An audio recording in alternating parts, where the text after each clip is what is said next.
Quel darka. Tov, Beshem Hashem, Nasem Natzliach. Boker Tov. Allez, on y va. Chag Sameach. Yevarechecha Hashem Tzion, Urevet Tov Yerushalayim. Il est déjà tard, on va commencer. Il est 8h30 pratiquement. On est aujourd'hui on est le lundi 21, si je ne m'abuse, du mois de mai. Et on est le Zaïn du mois de Sivan. C'est un Yom Tov pour les Juifs de Galout. Nous, on est dans Isrou Chag. Yom Houledet Samer pour Moshe Ben Gozi. Pour David, Rabbi David. Pour Rabbi David aussi. Mazal Tov. Mazal Tov. L'Chaim Tovim Shalom. Un shiur DJ pour la réfouach shlema de tous les malades d'Israël. Morat Imiak de Shabbat Erochaya Bat Miriam, Sarah Talia Bat Ifrat Miriam Yafa, Johanna Bat Shemesh, David Chaim Ben Noah, Ezekiel Yitzhak Chaim Ben Rivka, Esther Rachel Valérie Efrat Bat Arlet Kwika Rivka, Asher Stéphane Ben Moshe Jami, Sarah Gisèle Bat Louise Léa Bat Kim Khaderi, Yosef Gérard Ben Julie, Michael Ben Léa Yehuda Ben Eliyahu Seyad, Joël Myriam Bat Sarah Ora Bat Myriam Zohara, Adel Bat Laetitia, Sarah Chaim Aaron Lev Ben Rivka, Efrat Yehudit, Yael Bat Ruth Morgan Perla Rochale Bat Nelly Anna Louski, Esther Bat Louisa Zouiza, Esther Bat Sarah Lebet Ben Zaken, l'élève Elfaf Dalim Lunishmat Shmuel Samim Ben Elisa, puisque Yom Khamishi, jeudi c'est ça Askara, Mishpachat Dan, Leilun Nishmat Mazal Bat Simcha Atia, Alea Shalom Viviane Rochama Bat Mesaouda, Félix Ben Esther, Rivka Bat Myriam Partouche, Bezrat Hashem, Yeshuot Venechamot, Lechaim Tovim Ul Shalom. J'aimerais aussi remercier du fond du cœur W.Chadvrit, je ne sais pas comment prononcer exactement, Sophie Naoum Revivo, une grande fois chez moi pour toute sa famille, une grande atzlacha. Yael Shaish, peut-être que je le prononce mal, Shniachat, Jonathan Bar David, qu'Akadosh Baruch Hu te remplit de joie et d'allégresse. Bezrat Hashem, Selem Jonathan, Otodavar, Tzkul Nimzot Masim Tovim, ainsi que vous tous qui nous écoutez, qu'on n'entende que de bonnes nouvelles, que votre vie soit remplie de Géoula, Pratit, Veklaïli, Baruch Abad, Sadik. Alors aujourd'hui, on va parler d'un sujet que j'aime bien. Dès que ça parle de Naïne, ça me parle. Le Naïne. Les Tunisiens, on dit Naïne, ça veut dire la bouffe. Hein? Oui, c'est pas joli de dire la bouffe. Tu me diras, ouais. Mais nous, les Tunisiens, on dit comme ça. Nous, les Tunisiens. Aujourd'hui, il n'y a plus de Tunisiens, il y a des Hébreux. Comme disait Manitou à la Vachalom. On va parler de lui d'ailleurs un petit peu aujourd'hui. Naïne, Mazé Naïne. C'est un peu le Dvar Torah que j'ai fait à table. J'ai constaté, j'ai dit à ma femme, que Dieu la bénisse d'ailleurs, que c'est bizarre que dans le judaïsme, on n'est pas capable de faire une fête sans manger. Vous avez remarqué ça? Ah, tu fais Purim, Seudat Mitzvah. Pesach, Naïne. Sukkot, Naïne, tu manges. Shavuot, le don de la Torah, tu devrais normalement ne pas manger, à la limite étudier. Non, Naïne. Tu as un enfant qui naît. Seudat Mitzvah de la Brit Mila. Seudat Mitzvah de Pidyon Aben. Tu as Naïne, comme il dit là-bas. Tu as une bar mitzvah. Alors c'est le jour du don de la Torah. Naïne. Tu te maries. Normalement c'est I love you, te quiero, ti amo, ish li bedish, ani oavotar. Naïne, c'est Udat mitzvah. Même Yom Houledet, que c'est une invention des nations du monde à la base. Naïne. T'arrives le jour du jugement. Hef. Rosh Hashanah. Naïne. Alors ma femme m'a dit, oui mais quand même, je suis désolé. Kippour, on mange pas. Je lui ai dit, l'onachon.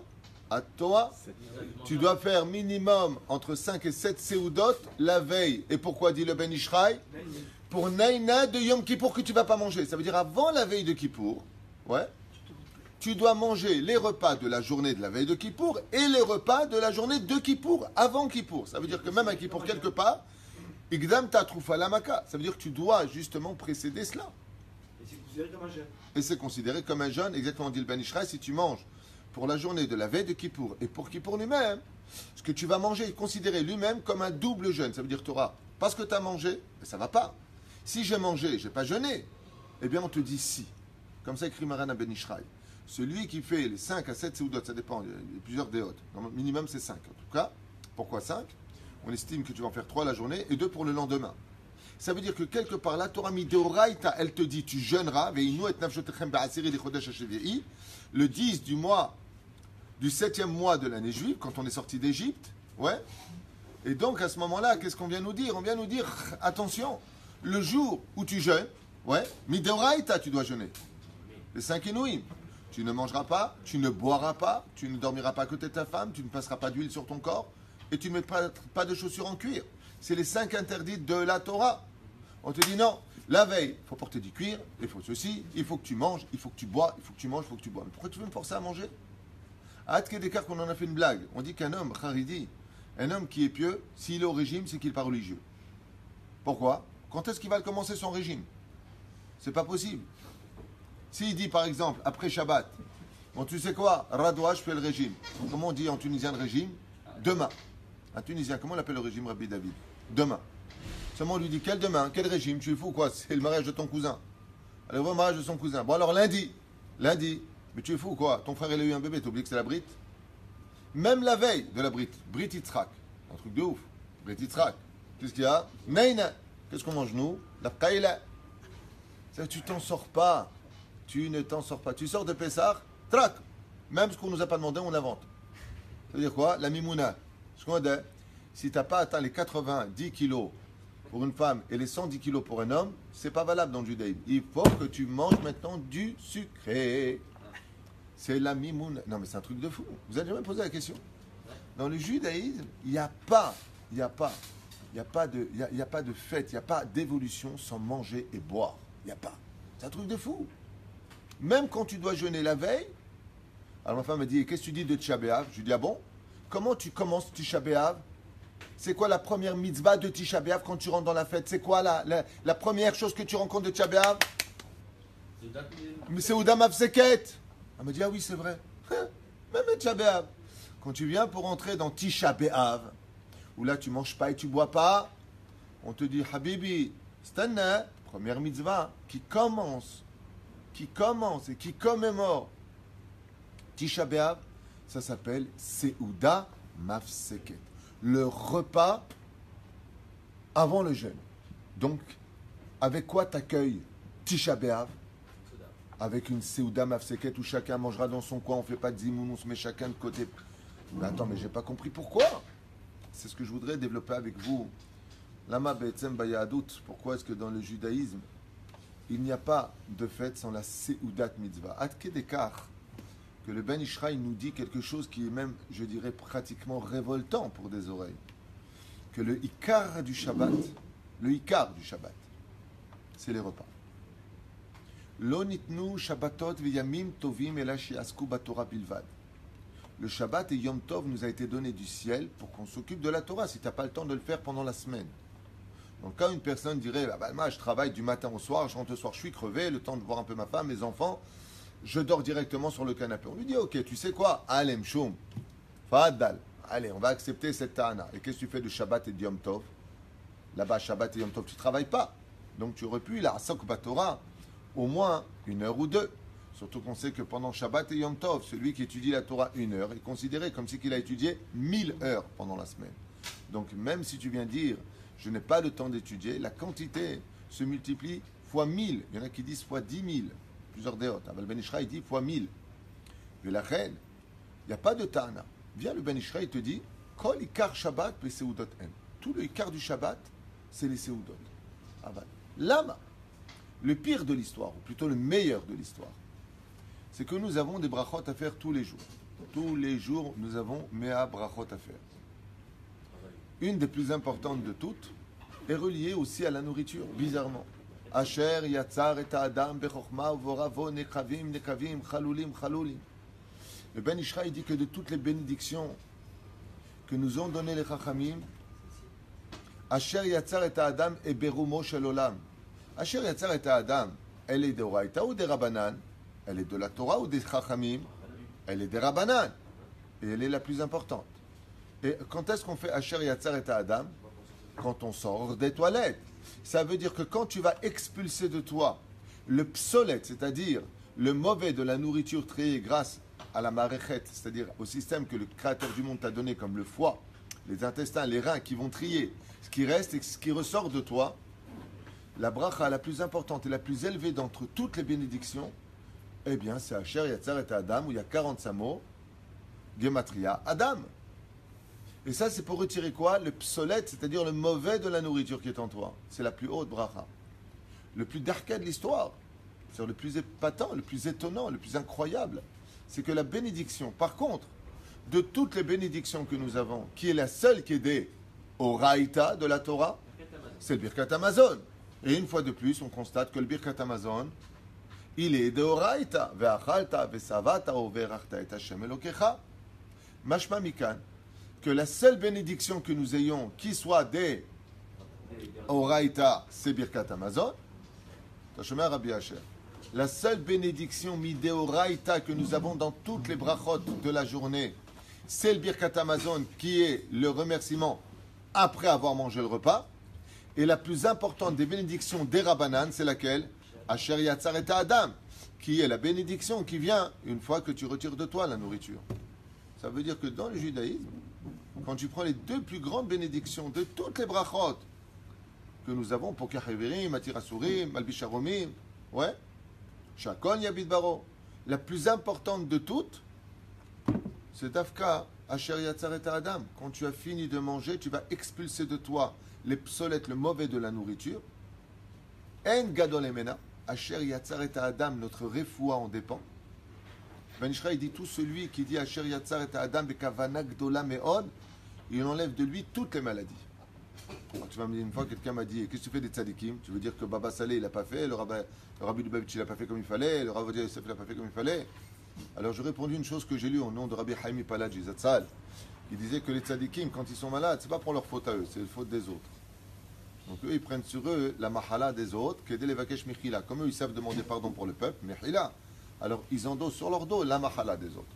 Donc, ne croyez pas que les tzadikim, quand ils sont malades, c'est à cause de leur faute. Mais ici, malatzmam, chataim shela'am.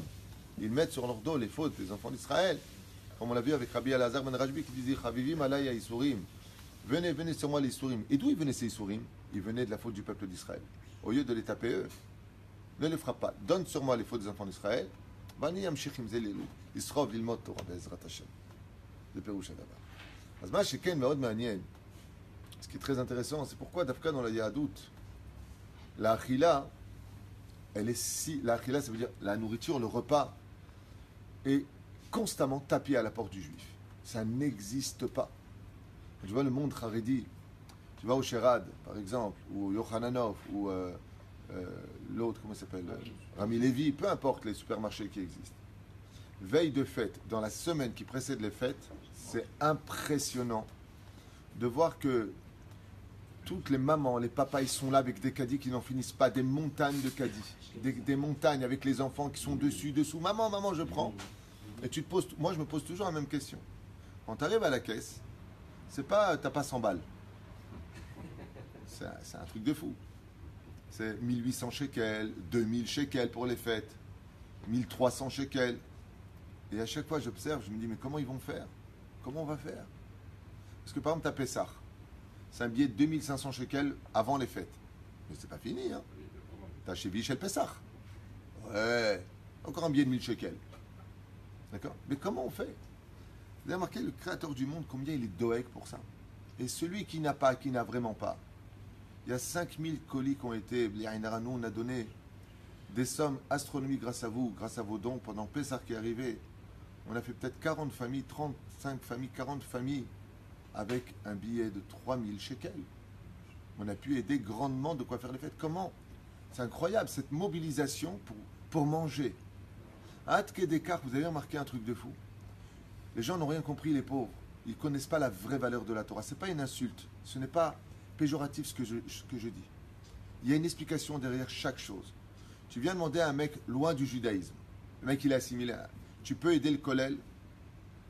C'est grâce à la Torah qui est étudiée que le monde vit. Les gens le comprendront un jour ou l'autre, si Dieu veut. Étudiez ce que dit Rabbi Nachman sur ça. Dans le livre du Rav Arush, les commentaires sur Torah Aleph de Rabbi Nachman, regardez ce qu'il dit là-bas de celui qui étudie la Torah, celui que l'on soutient pour étudier la Torah. Regardez ce qu'il dit le Rav Arush sur ça. C'est ce qu'on a fait comme étude la veille de Shavuot. On a commencé à le faire. Tu vas le voir, tu lui dis, tu peux soutenir le kollel? Tu peux aider des familles, bien sûr. Même s'il est assimilé au point d'être marié avec une Goya. Quand il s'agit de donner à manger, tout le monde met la main à la poche. Qu'il soit juif ou qu'il ne le soit pas. Il y a quelque chose de spécial dans l'intérêt de manger. Alors tu vas me dire, oui mais attends, c'est normal. Manger et boire, c'est vital. Dans le peuple d'Israël, s'il n'y a pas la Torah, on meurt. Chez Nehemar, ki hem chayenu ve'orech yamenu. Ki hem chayenu. Si le peuple d'Israël ne vit pas dans la Torah, comme l'a dit Rabbi Akiva à propos du poisson qui était dans l'eau, c'est pas parce qu'il était suivi par un requin que s'il était sorti de l'eau, il aurait pu vivre. Ah, il a échappé au requin, mais il n'a pas échappé au manque d'air. La neshama, donc en hébreu la neshima, qui veut dire la respiration du peuple d'Israël, se trouve dans la Torah. Si un jour on pose la question, comme hier quand vous avez pris la parole, et je félicite l'équipe de Tetvav pour le feu de Torah qui a été mis là-bas, ce qui paraît c'était magnifique, dans tous les domaines comme à City, Baruch Baruch Shemu Zachin ou l'Agdil Torah Ladira. Les gens ici ont dit que c'était un Gan Eden la fête. Et là-bas j'ai entendu pareil, c'était un Gan Eden. Il y en a même qui m'ont dit ici, dommage qu'il n'y a pas eu 2 nuits d'affilée. Ad Kedekar. Shaya Tov Lan. T'as kiffé ou pas? Si j'avais su, j'aurais fait payer l'entrée. Alors, la reine du Seata d'Ishmaïa, on aurait eu les caisses pleines là. Parce que là, les caisses ne sont pas très pleines. Donc d'ailleurs, celui qui peut faire un geste, celui qui a les moyens de donner, il mettra à Bezrat Hashem l'argent sur le compte pour les Avrechim et tout ce qu'on a à payer, toutes les aides qu'on apporte ici. Bezrat Hashem, celui qui a le mérite. La reine qui est de l'Amshir. On voit que la nourriture, pour nous, elle est vitale pour le corps. Et la Neshama, si elle n'a pas de spiritualité, elle ne peut pas vivre. Quelqu'un un jour, il me dit Zelonachon. Je sais quoi Zelonachon? La Torah, ce qu'elle dit, c'est que Emet. Toi, ce que tu dis, c'est du Sheker. Il m'a dit prouve-le-moi. J'ai jamais étudié la Torah et je vis. Et je suis juif. Je dis, c'est pour ça que tu dors. Pourquoi tu dors beaucoup? Il m'a fait un sourire tunisien. Il m'a dit comment tu sais que je dors beaucoup? Je vais t'expliquer pourquoi tu dors beaucoup. Parce que comme tu n'étudies pas la Torah et que ton âme a soif, elle a besoin de vivre à l'intérieur de ton corps, eh bien, elle va prendre dans les rêves la spiritualité que tu ne lui donnes pas quand tu es réveillé. C'est pour ça que quand tu étudies la Torah, pourquoi les Gdolim, ils dorment très peu? Pourquoi ceux qui étudient la Torah, ils dorment tellement peu? L'Avrechim, on dort 4 heures, 3h30, 4 heures, 5 heures, 6 heures. Mais quelqu'un depuis, il dort jamais beaucoup. Il n'en a pratiquement pas besoin. Et pourtant, la Torah nous fatigue le corps. Parce que nous allons prendre l'énergie pour notre âme dans son renouvellement dans l'étude de la Torah. Ce que celui qui n'est pas dans la Torah, celui qui vit que dans la nourriture et le profane, va être obligé de prendre dans le rêve. Donc s'il veut rêver, il est obligé de dormir. Je lui dis, tu te trompes. La seule chose que toi tu fais, tu vas à une pompe à essence qui est un peu pourrie. Ça s'appelle le rêve. C'est un 60e de la mort, c'est un 60e de prophétie. Tu as besoin de dormir pour que ton âme se renouvelle dans le monde spirituel. Elle monte, elle quitte ton corps. Elle va se ressourcer dans le monde de la yeshiva d'en haut. Elle va prendre de la Torah dans le monde d'en haut. Mais si tu l'as pris dans ce monde, ton âme, elle est déjà gavée. Ici, c'est de la vraie essence. Ici, c'est du 95 sans plomb. Ici, c'est pour rouler. Donc, quand tu viens étudier la Torah, ton âme, elle se ressource. Je lui dis, toi, tu vas te ressourcer dans ton sommeil, alors que les Avrechim vont se ressourcer dans les livres. Et c'est pour cela qu'avec très peu de sommeil, ils arrivent à se régénérer dans un monde d'études, dans un monde de travail, de s'occuper des enfants. Qu'est-ce qui leur donne cette force? C'est la Torah. Qui aime chayenu ve'orech yamenu. Elle est la longévité de nos vies. C'est pas stable. La Torah nous tenait koach la Adam liot même si elle est metish kocho shel Adam, même si longévité. Je savais que je ne pouvais pas te faire confiance sur eux. אז השאלה, ברוך הבא קודם. השאלה היא, מהי בעצם, c'est quoi exactement cette situation d'être constamment accompagné de manger? En plus de ça, on a un seder pour le manger. On a les salades, ce qui vient. D'abord, on fait le kidouche. Vous avez remarqué qu'on boit un petit peu minéral. Après, on passe aux salades. Les salades, ça appartient à quel monde? Minéral d'abord, ensuite végétal. Ensuite, on attaque le poisson. Et peu importe, tu sois algérien, marocain, tunisien, la seule chose qui change, c'est le goût. Mais on mange tous du poisson. C'est un monde intermédiaire entre le monde donc animal et le monde marin. Et ensuite, on attaque la viande, l'animal. Et on finit par un Dvar Torah qui appartient au niveau de l'homme avec le Birkat Hamazon. Magnifique. Vous avez remarqué ce seder? On fait minéral, végétal, salade, animal, et ensuite homme. לאחר מכן צריכים לחדש חידושים. זה פלא פלאים. זה פלא פלאים. Première explication, c'est que, comme vous l'avez constaté dans Maaseh Bereshit, quand le Créateur du monde a créé le monde en lui-même, il a créé le troisième jour la verdure, la salade, la forêt, kol ma sholech ito. Kol ma sholech ito. Le quatrième jour, le Créateur du monde a créé le soleil, la lune et les étoiles. Quand est venu le cinquième jour, il a créé les animaux. Troufa kadma lamaka. Qu'est-ce qu'ont fait les animaux? La première chose qu'ils ont fait, c'est quoi? Ils sont partis manger. Ils ont été créés adultes. Ils ne sont pas partis téter comme des enfants. Ils sont partis créés adultes. Ils sont partis manger. Voilà que quand il va créer l'homme, il va créer l'homme. La première mitzvah qu'il lui donne, c'est quoi? Les shomra ou le ovda. Mais qu'est-ce qu'il lui demande à l'homme? Achol tochal. Est-ce que Achol Tochal, ça veut dire, si tu veux manger, des fois tu reçois quelqu'un chez toi, tu dis, écoute, Baba, si tu veux manger, tu te sers. Voilà, je prépare le café et tu as les gâteaux. Ouais. C'est ce qu'il dit à Hachem, à Adam Rishon. Il a fait. C'est-à-dire que la première mitzvah d'Eoraita, la première c'est pour vous, comme dit le Rambam. C'est pas ce que je veux dire. À l'homme, en tant qu'Adam Rishon, quand il a créé, Achol Tochal, tu mangeras. Il faut que tu manges. Depuis quand manger c'est une mitzvah? Pourquoi elle n'est pas citée dans les Tariag Mitzvah de la Torah? Elle est d'Oraïta. Arrête, c'est une mitzvah qui est marquée noir sur blanc dans la Torah. Pro Urvu, elle est citée dans les 613 mitzvot. Pourquoi? Alors que toutes les fêtes juives, comme on l'a expliqué, il n'y a pas. Même la veille de Kippour, il faut faire les Seudot pour Kippour la veille.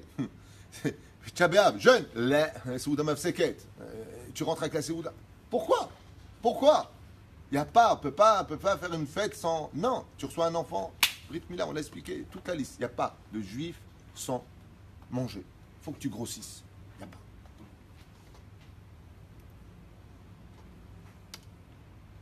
Cette mitzvah-là, hein, elle ne peut pas être donnée dans les 613 mitzvot. Pour la simple et bonne raison, c'est que elle précède toutes les mitzvot de la Torah. Elle est le plateau des mitzvot de la Torah. Il fait croire qu'il n'y a pas de fête juive sans manger. C'est impossible de se marier sans faire Seudat mitzvah. Motzi lechem min haaretz. Lama. La première chose, c'est que le Créateur du monde nous a demandé de manger. Le fait de manger faisait partie d'un tsivouï, d'une ordonnance. Mais il nous a demandé de ne pas manger quelque chose. Le fait de ne pas manger du Hatzadat Tov Vara va disqualifier ce qu'on appelle le taref. Tout ce qui n'est pas mangeable vient du Hatzadat Mitzadara Sheba Etz. Ça veut dire que ça vient de la Sitra Hara, des forces du mal, de la connaissance de l'arbre. Quand tu comprendras de quoi tu parles. Ça veut dire que quand l'homme il a la connaissance de faire la différence entre le bon et le mauvais, alors tout devient tamé. Tout devient tamé. Étant donné que nous avons fauté et que tout ce que vous subissez, je ne sais pas si vous êtes au courant, mais tout ce que vous subissez jusqu'à aujourd'hui, problèmes de santé, shlom bayit, éducation, parnassa, sécuritaire, tout chez nos tirtsou. De quelle faute c'est parti? Qu'est-ce qu'on vient réparer à chaque souffrance? La faute originelle du Hatzadat Tov Vara. Donc, première explication du Pshat pour enfants, Kita Aleph. Pourquoi est-ce que toutes les fêtes juives, sans exception que ce soit des fêtes positives ou des fêtes de commémoration réparatrices comme Tisha B'Av ou Yom Kippourim, ouais, pourquoi ces fêtes-là s'accompagnent toujours de nourriture? Ben, c'est normal. Il va falloir que tu manges toute ta vie durant pendant 6000 ans que les Shem Shamaim, puisque tu as mangé les Shem Satan. Le Satan, il t'a fait manger du Hatzadat Tov Vara. Donc, comment tu répares le mal? Le mal par le mal. Ça veut dire quoi? Parce que tu as fait, tu repasseras. Comme tout est passé par la nourriture, ainsi donc pour toi, tu repasseras par le tikkun de la nourriture. Ce qui fait que chaque fois qu'un juif se retrouve à la table, comme la fête de Shavuot, où vous avez certainement mangé d'ivrei chalavi, d'ivrei basari, vous avez mangé, vous êtes devant un défi qui s'appelle Adam Rishon face à l'arbre de la connaissance du bien et du mal. Donc il faudra faire la différence du kilkul, c'est-à-dire de ne pas tomber dans le piège, de manger chas v'shalom comme il ne le faudrait pas, comme Adam et Ève l'ont fait. dans l'histoire de l'origine. Manger l'Eshem Shamaim. Et c'est pour ça qu'on ne pourra pas commencer si ce n'est qu'avec le Kiddush. Ça veut dire que je viens annoncer avec le Kiddush chez Kol Atalir ou Kodesh. Je lève cette coupe de vin et avant de manger, je viens donner le titre à ce que je vais faire, le Kiddush. Je viens annoncer que cette Seouda est Kulo Kodesh. C'est pour cela que l'histoire de Achashverosh à Purim, on le paye très cher. Pourquoi? Alman et Enshu Bnei Israël, la Gemara nous dit Alze Sheneinu Miseudato chez la Achashverosh. Et donc, si la Torah a besoin de nous dire, la Torah orale, parce que nous avons profité du repas Nehenu, ça veut dire quoi Nehenu? On a pris plaisir. Et pourquoi c'est pas un plaisir de manger? La Torah nous ordonne constamment de manger.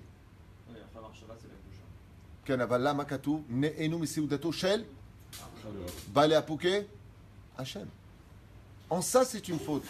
La faute de Purim, pourquoi on a affaire à Haman, Hamina Etz? Pourquoi est-ce qu'on a affaire à tout le problème du Etz Hadaat avec Haman?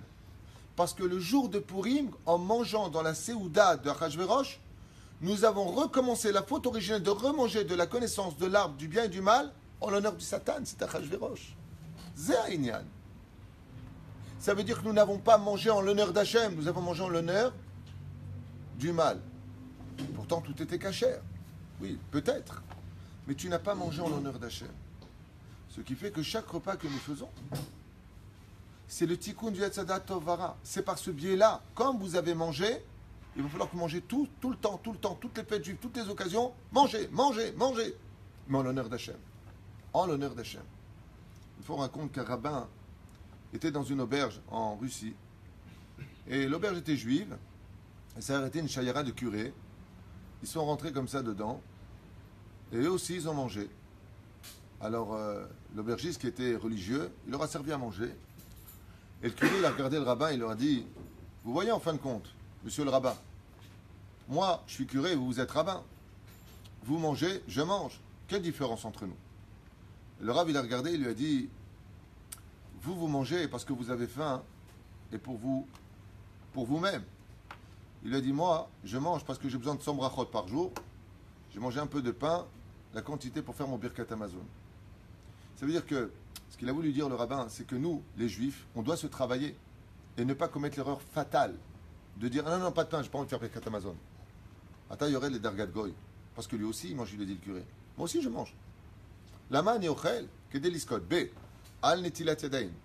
Hamotzilach minaretz. Et birkat Amazon. Combien ça me fait de brachot? 4 dans le Birkat Amazon. Hamotzi Lechem en arrière. Ça fait donc 5. Ouais. Et ensuite 6. Pourquoi on en a 6? Vous savez pourquoi? Chaque fois que tu fais le Birkat Amazon, tu renouvelles la faute originelle où les 6 jours de la semaine sont devenus obscurs. C'est pour ça qu'on ne peut pas avoir de fête juive, on ne peut pas avoir d'événement juif si tu ne manges pas. Tout le Icar de manger, c'est le Birkat Amazon. Aval, on n'a pas répondu à la première question. On a dit dans ce cas-là, si le Naina, comme dit le Ben Ishraï, Ikar Shabbat Achila, les 3 Seudot, c'est pour ça que je n'ai pas voulu les batter et dire chacun fait ses choix, tu pries tout, ma pita, mais si on a fait les Teilim, on a fait la totale, on a arrêté avant comment ça s'appelle, la Shkia, Kol Yatov, et Vela Madnou, Adarbaim Dakot Lachar Miken. Lama. L'explication que je vous donne, elle est fantastique, elle n'est pas de moi. J'aurais donné beaucoup pour qu'elle soit de moi, j'aurais pu l'analyser, mais je n'ai pas eu ce mérite. Elle est du Rav Urishaki au nom de Manitou. Donc comme ça, Mikol Amedalskalti qui est votre chassichali.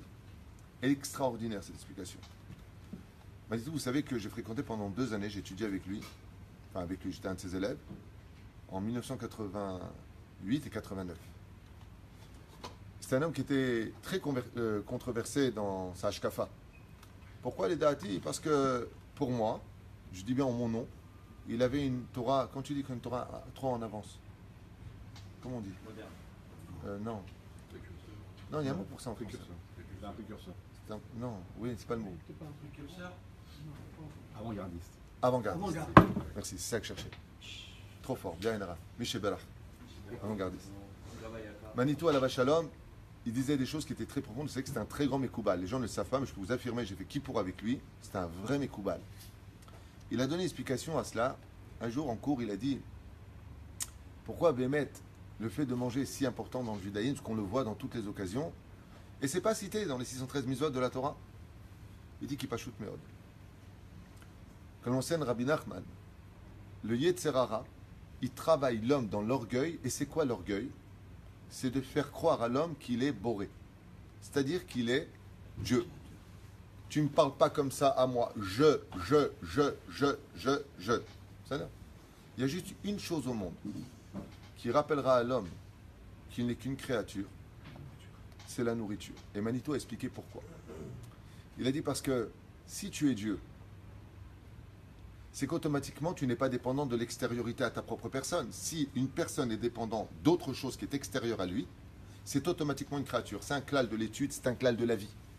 C'est-à-dire, par exemple, le patron, il est dépendant de ses ouvriers ou les ouvriers sont dépendants du patron pour sa paye? Dans l'absolu, au niveau technique, oui, il est dépendant de leur travail.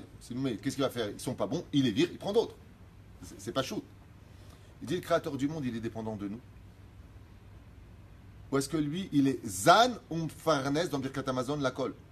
C'est lui qui donne, c'est lui qui est Zan, c'est lui qui donne à manger. Qui est le taulier? Manito a expliqué comme ça.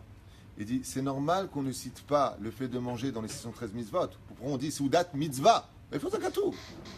Katou Betis Od. Alors marqué Ayom, quand tu es sorti d'Égypte, Parashat Beshalach, alors on va comprendre c'est les trois Seudot. Abal Tachles, Katouf, Tochal, lo Katouf. Il y en a un qui a voulu dire tu manges pas, tu crèves. D'accord, mais enfin bon, excuse-moi, mais marque-le-moi dans la mitzvah, parce que c'est marqué dans la Torah, dans la création de l'homme. Il dit non. J'ai expliqué pourquoi le fait de manger c'est si important, avant que tu viennes m'expliquer que c'est un truc de fou. Quelle est la bénédiction des Rabbanan la plus importante? Asher Etzeret Adam, quand ta nourriture elle sort. Celle des toilettes. Et Doraïta, quelle est la seule? Birkat Amazon. T'as marqué que c'est avant manger, après manger. C'est un truc de fou quand même. Adke d'écart. Il dit oui, je t'ai expliqué. Même les psolettes de la nourriture. Asher Etzeret Adam. C'est la plus importante des brachot des Rabbanan. Manitou, il a dit comme ça, je t'ai expliqué, c'est magnifique. Il dit, Pachout Meod. Quand une personne mange, c'est le seul moment où elle réalise qu'elle n'est qu'une créature. Et que s'il mange maintenant, il est obligé de reconnaître qu'il y a Boré la Olam. La reine Mideoraïta de la Torah. Qui c'est qui a donné la Torah orale, écrite? C'est Hachem. La Torah orale, c'est Rabbanan, qui est sorti de nous. Il dit non. Maintenant, tu vas comprendre que toi, quand tu manges, tu fais ton repas, j'ai faim, on mange, tu vas prendre quelque chose de l'extérieur créé par le créateur du monde, et par l'homme, certes, dans son travail de la cuisine, que tu vas ingurgiter. Au moment où tu ingurgites cette nourriture, Manitou, il dit que le corps et l'âme sont obligés de reconnaître à ce moment-là leur dépendance, et donc que ce sont des créatures. Le très très beau machal que j'expliquais à mon épouse pendant la fête, je regarde un enfant, parce qu'on avait les petits à la maison, regarde un enfant, il est dépendant du sein de sa mère. Est-ce qu'il va lui dire une seule fois, hé toi, Ima, je peux, Ima, tu me prends, Ima, j'ai faim. Ça veut dire qu'il reconnaît que sa mère et son père sont ceux qui l'ont créé. Ani, Bria, VM, Boré. Eux sont des créateurs et moi je ne suis qu'une créature. Et la reine Mideoraïta, quand on vient pour faire les fêtes, étant donné que Dieu nous, Meromem Otanou, que Dargat Malach, Dieu nous élève à un très très haut niveau. Les Chachamim, ils nous disent, il n'y a pas de mitzvah élevée aussi grande soit-elle. Khatan, Kala, sont considérés comme un roi et une reine. Mamash comme un roi et une reine. Vous avez une Kala qui passe, c'est la mode. Comme un roi et une reine. Il ne lève pas une assiette pendant les 7 jours. C'est un roi et une reine. Non, Guiveret, tu ne fais pas à manger. Pourquoi? On te sert, tu es un roi et une reine. Il dit, roi et une reine, pendant les 7 jours, qu'est-ce que vous allez faire? Sheva Brachot. Ouais. Et de quoi ça s'accompagne? De nourriture. Alors, comme ça a expliqué le Rabbi Cherki au nom de Manitou, il a dit, Kipachout Maod, chaque fois que tu vas manger, ton âme et ton corps vont accepter de façon naturelle, sans effort, que tu n'es qu'une créature et donc que tu pourras reconnaître le Créateur. Donc, il pourra pouvoir accomplir le misot Asher Kideshanu Be Misot Avetzivanu. Il faudra que chaque chose, même quand tu vas jeûner, même quand tu vas kiffer, même quand tu vas faire, Atachayav Leichol. Parce que le fait de manger te rappellera constamment que tu n'es qu'une créature. Et Rabbi Nachman dit, le premier shlav de toutes les mitzvot, c'est de l'arguiche que tu n'es qu'une créature. Alors tu pourras admettre que tu as un créateur, puisque tu es une créature. Et là, Pérouche, c'est un article. Et donc, qu'est-ce qu'il leur a dit? Il a la connaissance parce que le Satan il leur a dit vous serez vous-même des dieux. Bidiouk, c'est peut-être exactement ce qu'a dit Manitou. C'est-à-dire le fait justement, qu'est-ce qu'il leur a dit? Sur quoi il s'est battu? Il dit, mais ne soyez pas dépendants, au contraire. Qu'est-ce qu'il a voulu dire? Achol tochal, mikol et ça des saints sivouilles. Ce qui fait que quand tu vas manger maintenant, il faut que ça vienne au nom de la Seudat Mitzvah et pas Neinu Miachashverosh. La Seudat d'Achashverosh, le problème qu'elle avait, c'est pas qu'ils ont mangé kasher. Alors c'est quoi le problème? Il nous a invités. Moi, vous n'avez pas mangé en mon nom. Vous avez mangé au nom d'Achashverosh. Et ça, si Chaz Veshalom, tu viens manger autrement, à quel écart que le Rambam il dit dans le Chodaot, et j'ai fini avec ça pour aujourd'hui, je n'ai même pas ouvert le livre, mais c'est pas grave, c'était juste une agdama de l'étude. Eh bien, si tu ne viens pas manger en mon nom, le Rambam il dit il y a une seule façon de le prouver. Quand tu manges et que c'est bon, arrête-toi à un quart de ta faim. Du coup, comment je m'arrête à un quart de ma faim? Il dit parce que si tu vas jusqu'au bout, eh bien en fin de compte, c'est que Atan est né, les Shemcher. Et qu'est-ce qu'il dit le Rambam? À qui te compare, je t'en supplie? Au Chamor et au Kelev. C'est les deux seuls animaux qui ne mangent que ce qui est bon à leur palais. Par exemple, la vache, elle ne va pas les brouter là où il y a des kotsim. Ça va lui faire mal, elle arrête. Le chien, il peut avaler un tournevis s'il est bon. Et le Chamor, pareil. Chez Ochlim et Tatov Bacher. C'est le palais. Que ce qui est bon pour eux. Et c'est pas minastam que la France, Tsarfat, c'est le pays de la dégustation, de la mode, la totale. Comment est-ce qu'ils ont appelé justement le Cher? Le palais. C'est pas Minastam. Vous savez qu'en français, Manitou est un spécialiste des mots français. Il disait comment c'est pas Minastam que ça s'appelle le palais. Parce que c'est l'entrée du palais des rois. Si tu viens manger en dehors du palais d'Akadosh Baruch Hu, alors tu manges au palais du Satan. Et c'est bizarre parce que la médecine nous apprendra quelque chose avec lequel je finis maintenant. C'est bizarre ce que je vais vous dire, c'est un truc de fou. Et c'est ce que m'a dit le chirurgien. Il m'a dit c'est très simple, le secret de maigrir c'est de s'arrêter dès que tu n'as plus faim. Un truc de malade. Parce que tout ce que tu prends comme poids, c'est parce que tu as mangé au-delà de ce qu'il te fallait pour le corps. Et comme on dit en hébreu quand tu es gros, Odef Mishkal. C'est quoi Odef? Le surplus de ton poids. Tu as mangé parce que c'était bon, comme le chien et le chamor. Ah, redonne-moi encore. Alors qu'est-ce qu'il a fait Hachem? Et c'est très simple. Quand c'est une Seudat Mitzvah, c'est le seul moment où tu as le droit d'aller jusqu'à la fin, jusqu'à ce que tu sois repu, comme Shabbat. Tu peux manger au-delà. Mais pendant la semaine, qui appartient aux 6 jours, ouais, les 6 bénédictions que tu as. Netilat, Amoti Lechem, 4 bénédictions Birkat Amazon, Keneget Shisha Yamim. Il te dit attention, arrête-toi juste avant. Il dit pourquoi? Parce que c'est là que tu vas montrer que ce que tu as mangé c'était du Etzraïm et pas du Etzadat Tovara. Parce que le Satan se cache dans la nourriture. Les apérouches à Davar, que toutes nos fêtes juives s'accompagneront toujours de repas. Pour reconstituer et revenir en arrière sur la faute originelle, et maintenant on comprendra pourquoi que même les psolettes qui viennent des Rabbanan, c'est la misère la plus importante. Parce que même les psolettes que nous sortons viennent rejeter le Ra du Etzadat Tov Vara. Shema Becha Yetov, ou Mashotarnu Idia Livracha. Baruch Adonai Olam Amen. Chazak Baruch.